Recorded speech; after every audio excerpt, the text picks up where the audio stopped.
afternoon, everybody. Today we are going to discuss about the metals and non-metals. As you know, the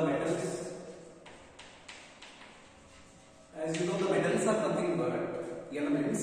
They always donate electrons. On the other hand, we can say the non-metals are the elements. They always accept electrons from other elements. Okay, so what are metals and non-metals? In today's topic, we are going to discuss about how metals are different from the non-metals. Mainly, we are concentrating on the physical properties of metals and non-metals. See, all of you concentrate here. Here they have mentioned introduction to metals and non-metals, or metals versus non-metals. If you see here, they have given some physical properties of metals. Okay, here first property is luster, second one is hardness, third one is malleability, then ductility, then conduction and sonority. Okay, these are the some physical properties of metals. Now we are going to discuss about these properties with the help of this video.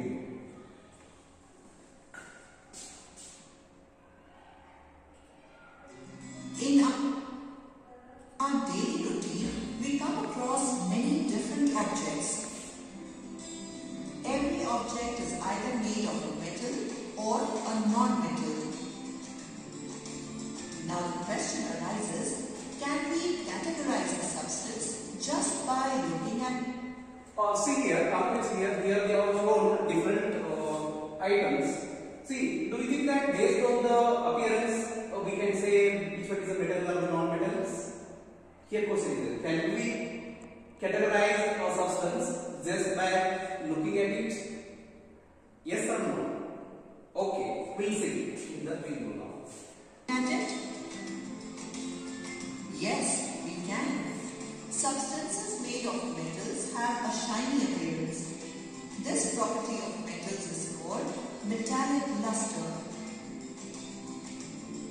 whereas non-metals don't possess this property. Okay, here we have shown the items which have the shiny appearance. They are nothing but metals. Usually, the items which don't have a shiny appearance, those are considered as a non-metals.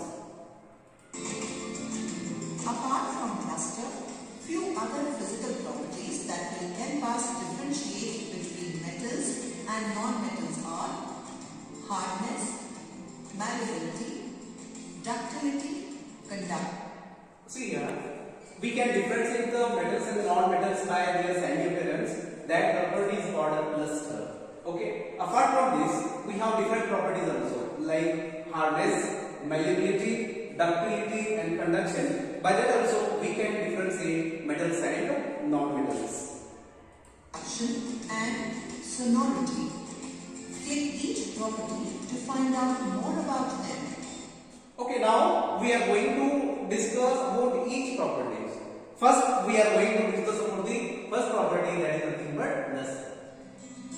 When the surface of a metallic object is rubbed with sandpaper, you will notice a shine on the surface.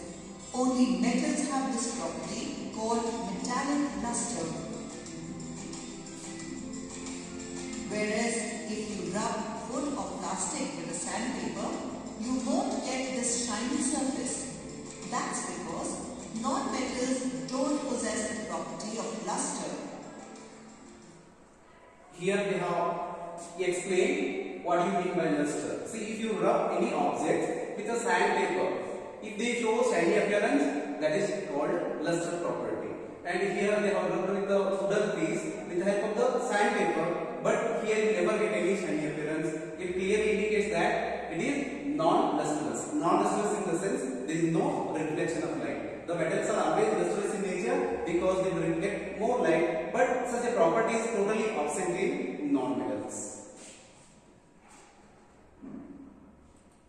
It's time for you to check the understanding of the topic covered. Given here are a list of clues and options based on the properties of metals and non-metals studied so far. Match the clues with the properties. Click each option and click the corresponding box and then click Submit. See here we have given some items. Okay, we have to match MCQs and the options also they have given. We have to match that one. Metals can be drawn into wires.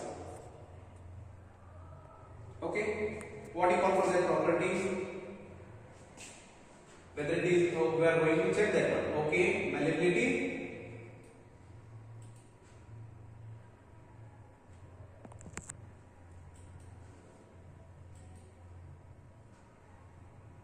Then non-metals do not have a shiny surface or shining surface.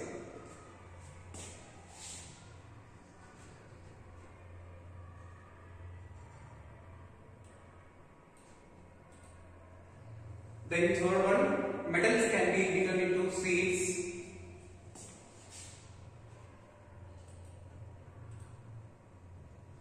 Non-metals are poor conductors of electricity. That is conduction. Okay. Non-metals do not produce sound.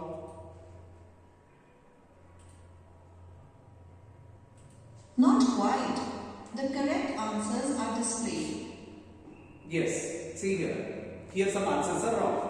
See here, we have interchanged two properties, that is malleability and ductility. Here, correct. See here, metals can be drawn into wires, that is called ductility, and non-metals do not have a shiny surface, that is luster. Then metals can be beaten into thin sheets, that is called malleability. Non-metals are poor conductors of electricity, that is conduction. The non-metals do not produce sound, that is called sonority. Okay, like this we have different properties in metals.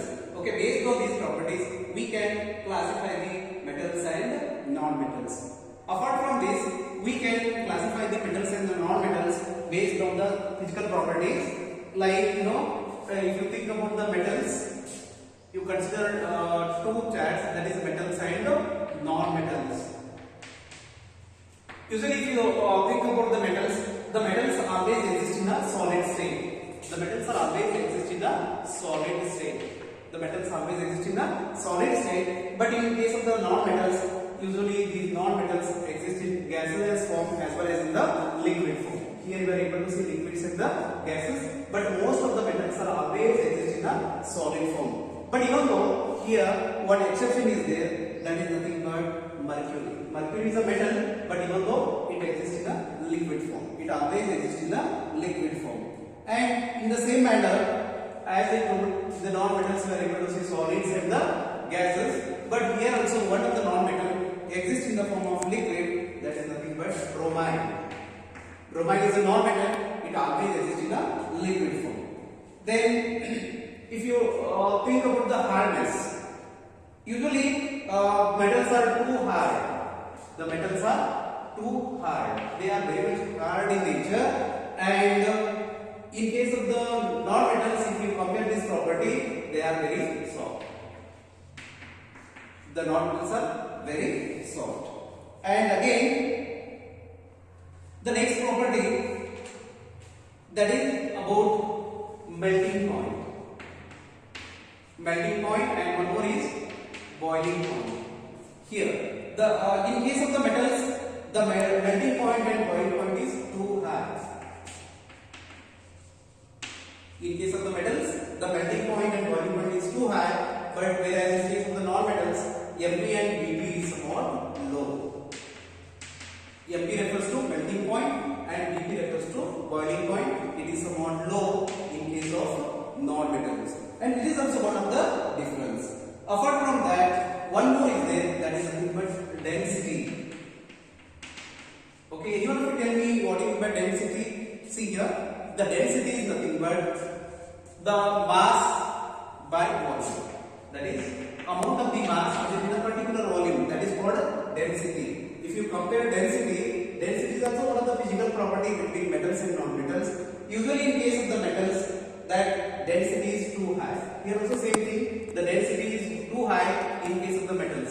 As I told, in case of the these metals always exist in a solid form. Because of that, in a particular volume, you are able to get more atoms. The more atoms exist in a particular volume, that's why they have high density. Because of the number of atoms, the density is more in case of the solids. But most of the non-metals exist in the gaseous form. In a particular volume, you are able to get less amount of the atoms.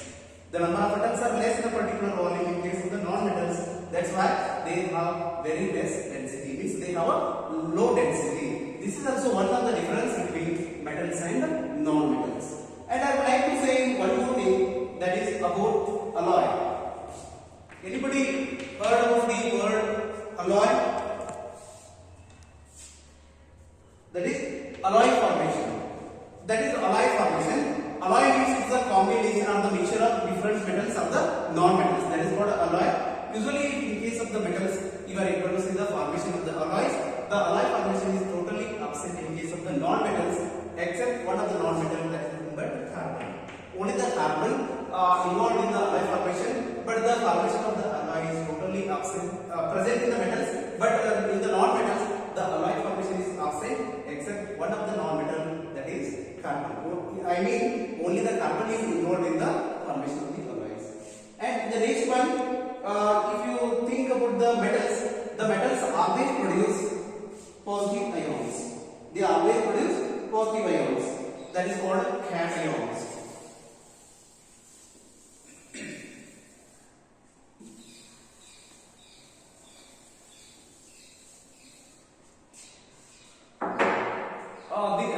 If you think about the metals always produce the positive ions like Na plus, K plus, like this. Means the metals always produce the positive ions in the solution, but non-metals always produce anions like Cl minus, O2 minus, means O minus, like this. These are the anions and the cations. Metals always produce the cations, the non-metals always produce the anions. These are also differences between the metals and non-metals. This is all about physical properties of metals and non-metals. Remaining things we are going to discuss in the next class. Thank you.